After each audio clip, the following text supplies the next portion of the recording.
Hi guys, welcome back to my YouTube channel భావన foods and vlogs. ఈరోజు మేము చేయబోయే రెసిపీ వచ్చేసి చికెన్ కర్రీ. దానికి కావాల్సిన ingredients: onion, green chilli, oil, chicken, salt, red chilli powder, chicken masala, turmeric. వేడివేడిగా కడాయి వేడి చేసుకోవాలన్నమాట. కడాయి వేడెక్కిన తర్వాత ఆయిల్ వేసుకోవాలి. ఆయిల్ వేడెక్కింది, మనం ఇప్పుడైతే ఆనియన్స్ వేసేసుకోవాలి.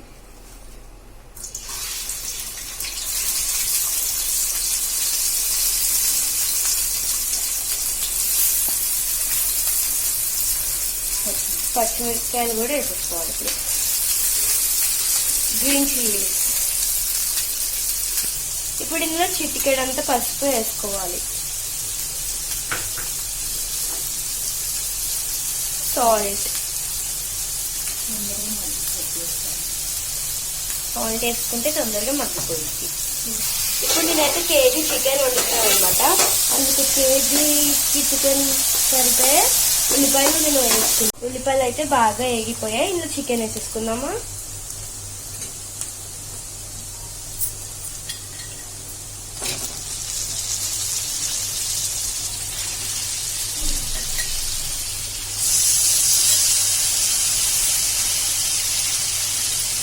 కేజీ చికెన్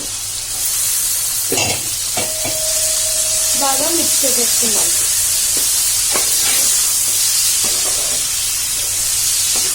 ఇప్పుడైతే అల్లం వెల్లుల్లి పేస్ట్ ఒక స్పూన్ వేసేసుకోవాలి. ఇది మిక్స్ చేసేసుకున్నాం. ఎవరికైతే చికెన్ కర్రీ అంటే ఇష్టమైతే కామెంట్ బాక్స్ లో కామెంట్ చేయండి, ఓకేనా.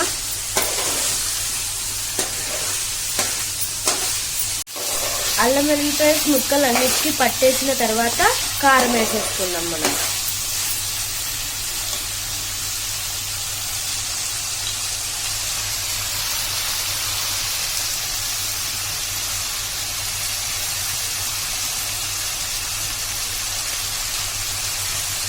కేజీ కాబట్టి నేను 2.5 స్పూన్స్ వేసుకున్నాను. అంటే చాలా స్పైసీగా బాగుంటుంది అన్నమాట.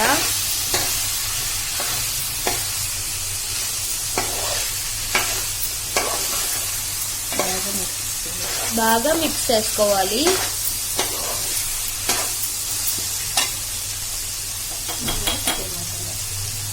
ఇప్పుడు చికెన్ మసాలా వేసేసుకుందాం.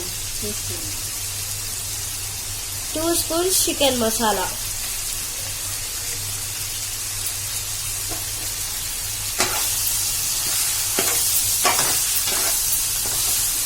బాగా మిక్స్ చేసేసుకోవాలి. పీసెస్ కి అన్నిటికీ పట్టే వరకు బాగా మిక్స్ చేసుకోవాలి మసాలా.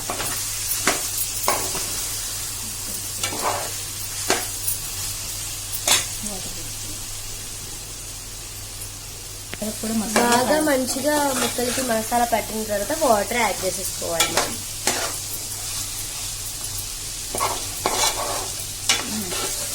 మంచి స్మెల్ వస్తుంది, చూస్తేనే తినేయాలనిపించేస్తుంది అనమాట. మీరు కూడా ఖచ్చితంగా ఇంట్లో ట్రై చేయండి ఈ రెసిపీ. ఇప్పుడు వాటర్ యాడ్ చేసేసుకోవాలి.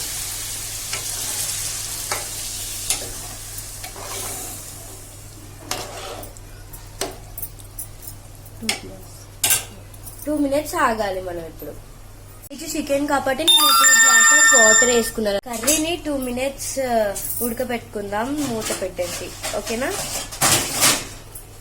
ఇప్పుడైతే నేను క్లోజ్ చేసేస్తున్నా కర్రీని క్యాప్ తోటి. 10 మినిట్స్ వెయిట్ చేస్తాను. మన కూర ఉడుకుతున్నట్టుందో ఒకసారి చూద్దాం. బా, ఎంత బాగా ఉడుకుతుందో చూస్తూనే తినేయాలని అనిపిస్తుంది కదా. ఇంకా కొంచెం ఉడకాలి. ఇంకా కొంచెం వాటర్ ఉన్నాయి కదా, వాటర్ కొంచెం ఇంకా 5 మినిట్స్ లో రెడీ అయిపోతుంది. Thank you. మనం కూరని చూసేద్దాం. అబ్బా, ఇంకా ఉడుకుతుంది. ఇంకా కొంచెం వాటర్ ఉన్నాయి కదా, వాటర్ మొత్తం అబ్జర్వ్ చేసుకున్న తర్వాత అప్పుడు మన కర్రీ రెడీ అయిపోతుంది. మన కర్రీ రెడీ అయిపోయింది అనమాట. దీని మీద కొత్తిమీర వేసేసుకున్నాం.